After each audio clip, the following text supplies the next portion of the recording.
Guys, is there a helicopter down there? There is. That's what helicopters do. Land in remote areas.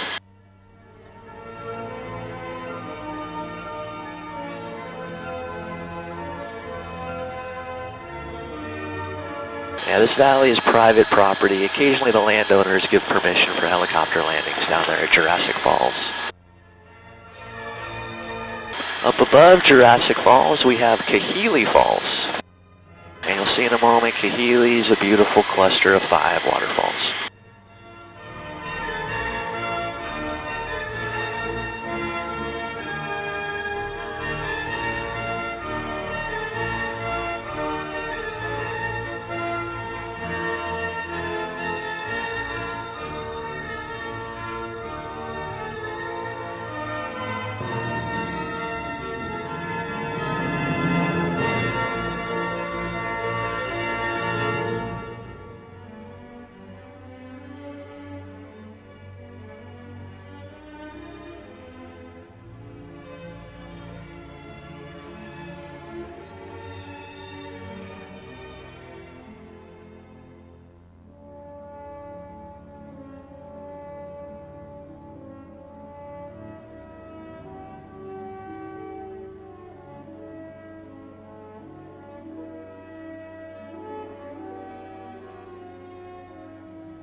As you look around you can see this is a pretty remote area.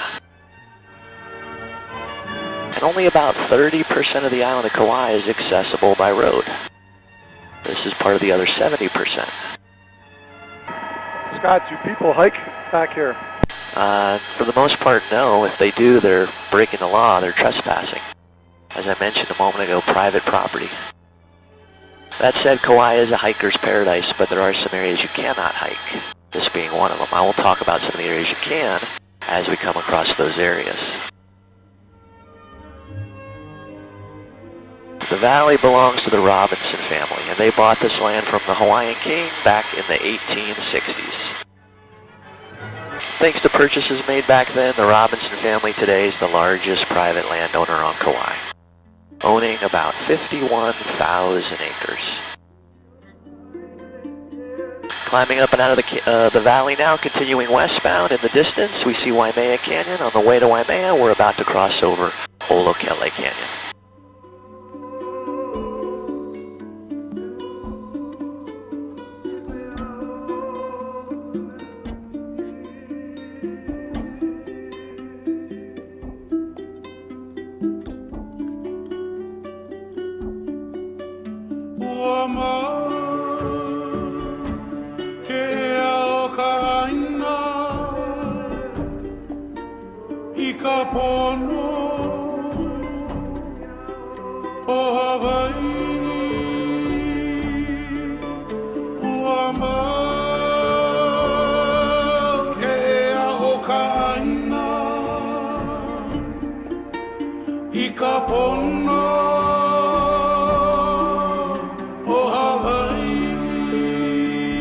As we continue westbound, we see the climate getting drier.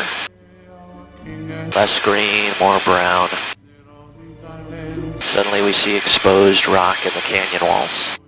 And the lines and striations we see in the rock walls represent different lava flows. Like all the Hawaiian Islands, Kauai is volcanic. The island erupted and grew out of the ocean floor, layer upon layer of lava flows piling up. Eruptions produce growth, volcanic extinctions lead to breakdown and decay. When the eruptions end, that's when the wear and tear of the elements go to work. And it's the breakdown from the elements that over time give us valleys and canyons and sea cliffs. So as they age, the islands get more and more beautiful. Ultimately, this explains why Kauai is so stunning. It's the oldest of the 8 islands that make up the state of Hawaii. This is where that breakdown has had longest to occur, forming areas like Olokele Canyon behind us, as well as Waimea Canyon out in front of us. Waimea Canyon is state land. 2 state parks up here. A fantastic area for hiking or camping, or simply enjoying scenic overlooks with incredible views. Waimea Canyon's the area you'll hear many people refer to as the Grand Canyon of the Pacific.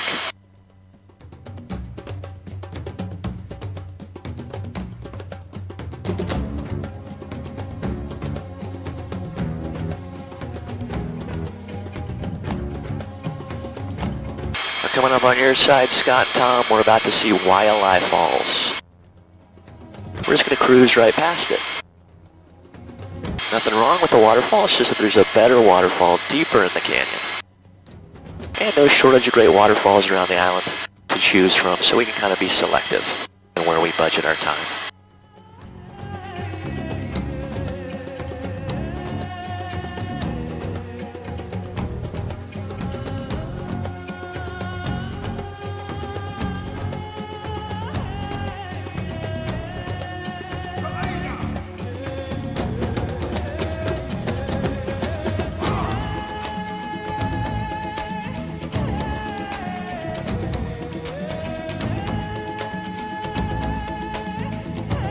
Right on.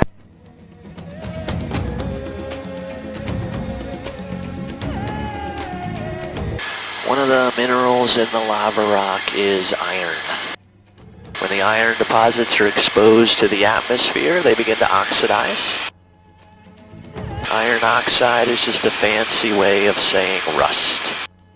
So that's what gives the rock and volcanic soil this color. Rainfall will carry some of that volcanic soil down to the Waimea River below us.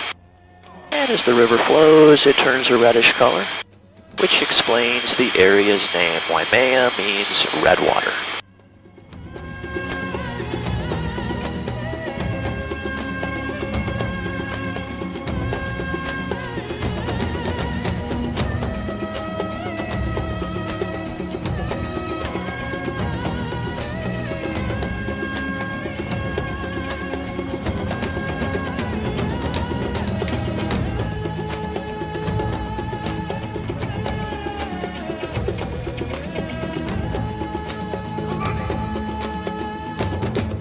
Coming up just around the corner at 1 o'clock, we're about to see an 800-foot waterfall named Waipo'o.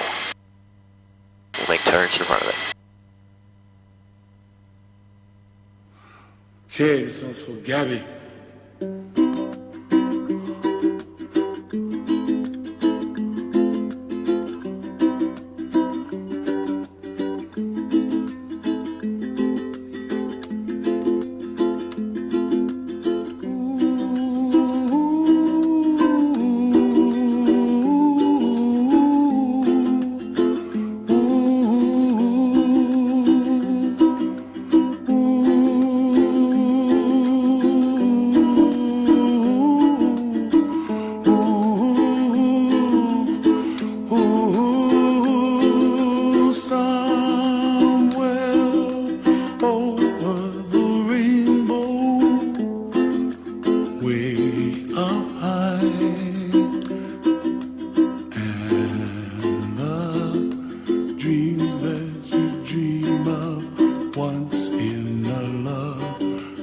Where the Waimea River below us meets the south shore of the island, you find historic Waimea Town.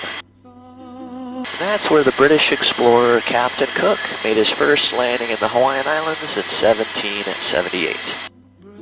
It was Captain Cook who put the Hawaiian Islands on the map, as far as the Western world is concerned. Dreams really do come true.